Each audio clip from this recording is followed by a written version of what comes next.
Dalam setiap perjalanan hidup, manusia dihadapkan pada dua realitas, nikmat dan ujian. Keduanya datang silih berganti, seolah menjadi gelombang yang mengantar kita menuju kedewasaan jiwa. Namun ada satu sikap yang mampu mengarungi keduanya dengan tenang, yaitu bersyukur. Bersyukur bukan sekedar kata, ia adalah keadaan batin yang memancarkan penerimaan, penghargaan, dan pengakuan mendalam atas karunia Tuhan.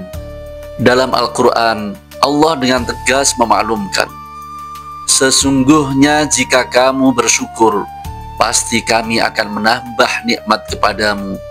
Tetapi jika kamu mengingkari nikmatku, maka sesungguhnya azabku sangat pedih." Ayat ini mengandung logika ilahiyah yang dalam. Tambahan nikmat bukan sekedar berasal dari banyaknya usaha semata, tetapi juga dari kualitas penerimaan dan kesadaran kita terhadap nikmat yang telah ada. Syukur melahirkan kelapangan jiwa, dan dari kelapangan itulah Allah menambahkan karunia-Nya. Jika kita cermat lebih jauh, syukur dalam Islam tidak dibatasi hanya pada lisan. Ia menyatu dalam dimensi hati dan amal. Seorang hamba dianggap bersyukur ketika ia menyadari nikmat yang Allah berikan, menyebut-nyebut kebaikannya, dan memanfaatkan nikmat tersebut di jalan yang benar. Imam Al-Ghazali mengajarkan bahwa syukur meliputi 3 aspek: pengakuan dengan hati, pengucapan dengan lisan, dan pengamalan dengan perbuatan. Ketiganya saling melengkapi, membentuk kesatuan utuh dari makna syukur yang sejati. Dalam kehidupan modern yang dipenuhi dengan tuntutan dan tekanan, syukur menjadi pelita batin. Banyak orang yang terjebak dalam perasaan kurang, bahkan ketika nikmat melimpah ruah di sekelilingnya. Sebab itu, syukur bukan hanya ajaran agama, tetapi juga kebutuhan psikologis yang nyata. Penelitian dalam psikologi positif menunjukkan bahwa individu yang memiliki kebiasaan bersyukur cenderung memiliki tingkat stres lebih rendah, hubungan sosial lebih baik, serta kualitas tidur yang lebih nyenyak.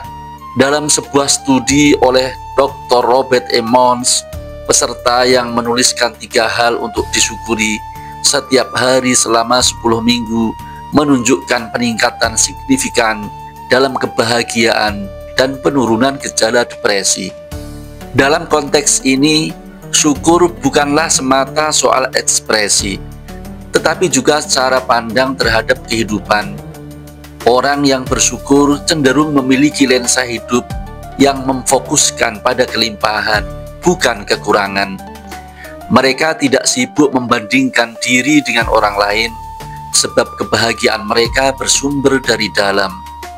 Sikap ini membangun ketangguhan, atau yang dikenal dalam psikologi sebagai resiliensi. Resiliensi adalah kemampuan untuk tetap tegar di tengah badai ujian. Orang yang bersyukur tidak menolak kenyataan, tetapi menerima dan mencari makna di balik setiap peristiwa. Dalam Islam, resiliensi spiritual ini telah lama dikenalkan melalui kisah-kisah para nabi. Lihatlah Nabi Ayub alaihissalam yang dalam ujian sakit berkepanjangan dan kehilangan seluruh anak serta hartanya tetap mengucapkan syukur. Sikapnya tidak menolak kesedihan, namun di dalamnya terhimpun rasa yakin bahwa Allah selalu menghadirkan hikmah. Begitu pula dalam kisah nyata yang diriwayatkan dalam Musnad Imam Ahmad, Rasulullah memberi sebutir kurma kepada seorang pengemis. Yang satu menolak, sementara yang lain menerimanya dengan syukur.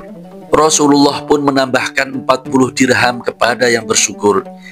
Ia mengajarkan kepada kita bahwa syukur tidak bergantung pada besar kecilnya nikmat, melainkan pada pengakuan dan penerimaan yang tulus atas apa yang diberikan.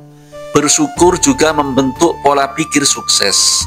Dalam dunia motivasi dikenal istilah law of attraction, hukum tarik-menarik.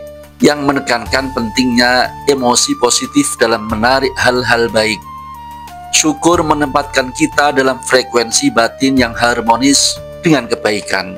Saat kita merasa cukup, kita lebih mudah melihat peluang, lebih siap bergerak, dan lebih lapang dalam menerima hasil. Namun tidak sedikit orang merasa sudah bersyukur, tapi hidupnya tidak berubah. Disinilah letak pentingnya introspeksi. Karena syukur yang benar bukan sekedar kata-kata. Kadang kita mengucapkan Alhamdulillah, tetapi hati kita penuh keluhan. Atau kita merasa berterima kasih, tetapi menggunakan nikmat untuk hal yang Allah benci. Maka dari itu, syukur harus menyatu dalam perilaku, menggunakan nikmat sesuai tujuan Allah menciptakannya. Allah menegaskan dalam surat Luqman ayat 12, dan sesungguhnya telah kami berikan hikmah kepada Luqman, yaitu bersyukurlah kepada Allah. Dan barang siapa yang bersyukur, maka sesungguhnya dia bersyukur untuk dirinya sendiri. Dan barang siapa yang tidak bersyukur, maka sesungguhnya Allah Maha Kaya, lagi Maha Terpuji. Ayat ini memperjelas bahwa manfaat dari syukur kembali kepada diri kita sendiri. Allah tidak butuh ucapan kita, tapi kitalah yang butuh dekat kepadanya. Syukur adalah bentuk tertinggi dari mindfulness dalam Islam. Ia mengarahkan perhatian kita kepada nikmat yang hadir saat ini. Hanya orang yang peka, yang sadar bahwa setiap detik yang berlalu membawa anugerah, setiap helaan nafas, setiap denyut nadi, bahkan kemampuan untuk mendengar dan melihat adalah bentuk nikmat yang terlalu besar untuk diabaikan. Dan ketika syukur telah menjadi gaya hidup, maka kebahagiaan tidak lagi menjadi sesuatu yang dicari. Ia tumbuh dari dalam. Orang yang bersyukur tidak menunggu hidup sempurna untuk merasa bahagia.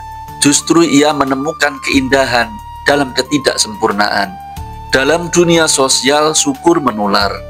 Ketika seseorang bersyukur dan mengekspresikannya dalam bentuk kebaikan kepada orang lain, maka ia menyebarkan energi positif. Ia menularkan ketenangan, membangun harmoni, dan menguatkan hubungan antar manusia. Rasulullah bersabda, zikir yang paling utama adalah la ilaha illallah, dan doa yang paling utama adalah alhamdulillah. Ungkapan syukur bukan hanya ibadah, tetapi juga kekuatan doa yang membuka pintu-pintu langit. Oleh karena itu, tanamkan dalam diri bahwa bersyukur adalah investasi jangka panjang. Ia membentuk karakter yang kuat, membangun semangat untuk terus berkarya, dan menjaga hati dari rasa tamak. Orang yang bersyukur akan memanfaatkan setiap potensi yang ada untuk kebaikan. Ia tidak menunggu datangnya rizki besar untuk berbagi.